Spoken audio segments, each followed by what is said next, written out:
The purpose of this video is to help students who only have about 1 to 3 weeks to study for IELTS to create a study schedule that is going to meet your needs and help you the most to do the best you can on the exam.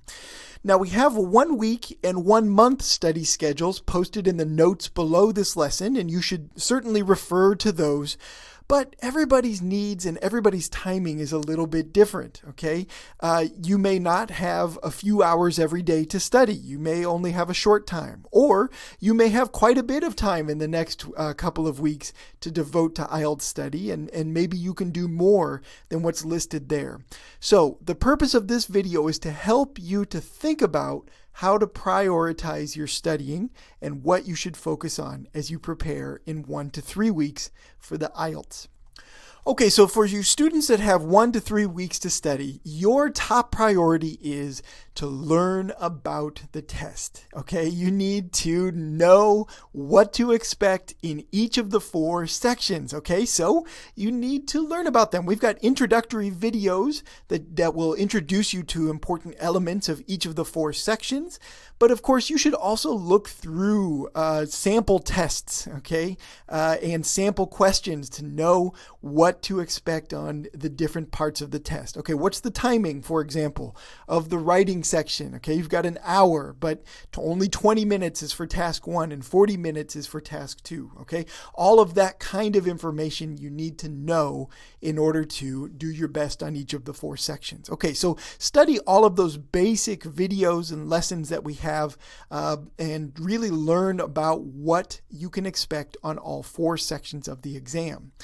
All right, now you should also learn about each of the question types, especially for listening and reading, where there are a variety of different questions, and each one has its own kind of unique way for you to answer, and so you need to be very familiar with those, okay? So you should, when you get to the reading section, be able to see a true, false, not given question, for example, and you should know exactly what you're supposed to do strategically to answer those questions. On the listening section, you should know how to answer short answer questions, for example, the ones where you have word limits that you have to follow very closely. All right, all of the basic information is really critical to know about each of the question types. So focus your attention on learning, taking as many practice questions as you can, and watching the videos as well to learn about the question types and strategies for each one. Okay, the next priority for you is to learn about scoring, okay? Especially, I think, the writing and speaking section where they use the band score descriptors that kind of, it's a rubric that indicates each of the band score levels.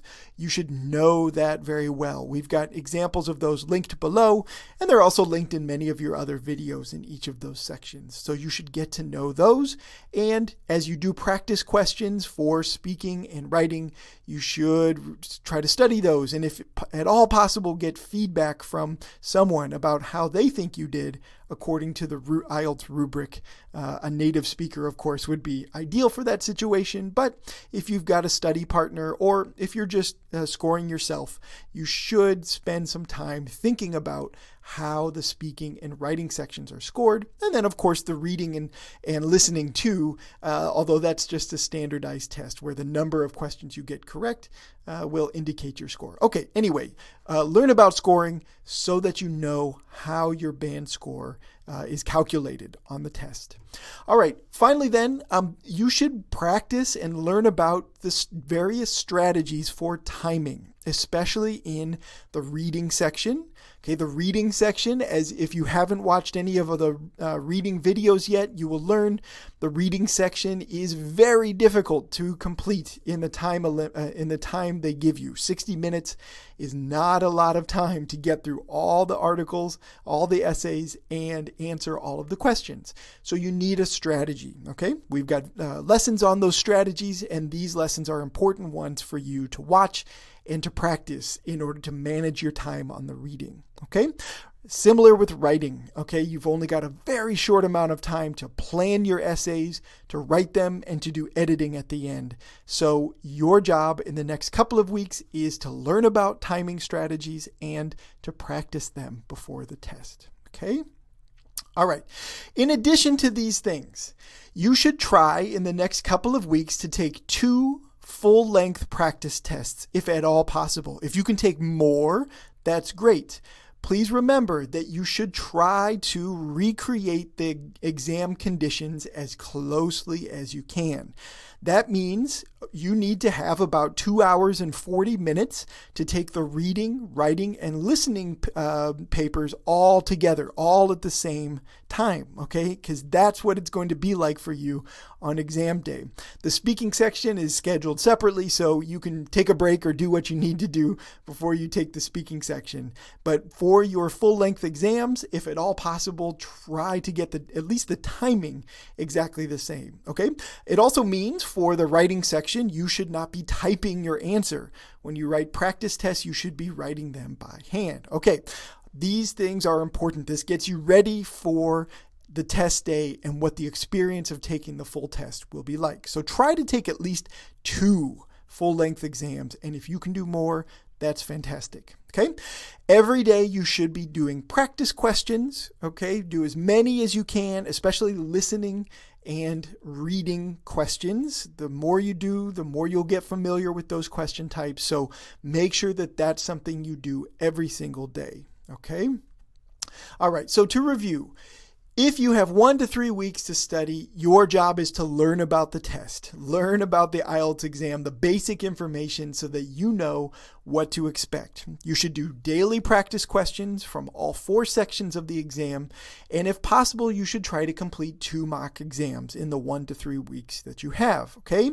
I would prioritize these things over doing things to try to develop your English skills generally. You don't have enough time to really make big improvements to your English skills if you only have 1 to 3 weeks. So instead of spending hours on grammar study or on vocabulary study or any of these other things, I would, if your time is very limited, focus on just learning about the test in the next couple of weeks. Okay. With all of that, if you put in the time, even though it's a short amount of time, a couple of weeks, you can learn a lot and it can really help your score to know about the exam. Okay, so good luck with your studies.